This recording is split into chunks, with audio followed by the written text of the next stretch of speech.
শুভ্রজিৎ একটা অসাধারণ ছবি বানিয়েছেন, একটা বড় মাপের ছবি বানিয়েছেন।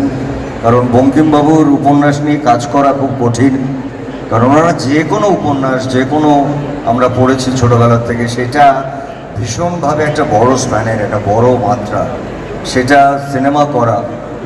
দেবীচৌধুরী, অপর্ণা দাশগুপ্ত থেকে শুরু করে আরও অনেক চমক রয়েছে আমাদের মধ্যে উপস্থিত থাকবেন। আমাদের এই প্রজেক্টে যারা প্লেব্যাক করেছেন, দুর্নিবাস সাহা থাকবে।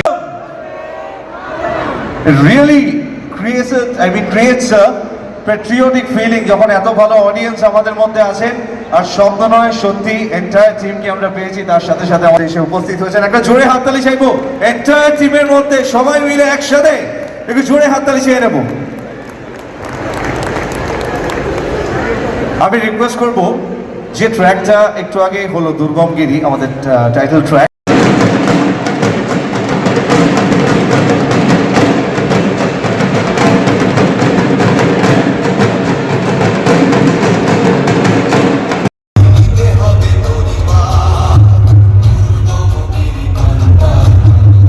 জন্য আপনারা সবাই আসবেন এবং বাড়ির ছোট থেকে বড়রা যারা আছেন তাদের সবাইকে নিয়ে আসতে পারেন। কারণ এইটা না, কি একটা প্রজন্ম আছে নিশ্চয়ই ইতিহাসটা জানেন, কিন্তু আজকের যে প্রজন্ম তারা হয়তো অনেকটাই জানেন না, কিন্তু তাদের এটা জানা প্রয়োজন। এবং তারা জেনে কিন্তু জানেন যে কদিন আগে দেবী চৌধুরীর মন্দিরটাকেও আবার রিভ্যাম্প করার জন্য মাননীয় মুখ্যমন্ত্রী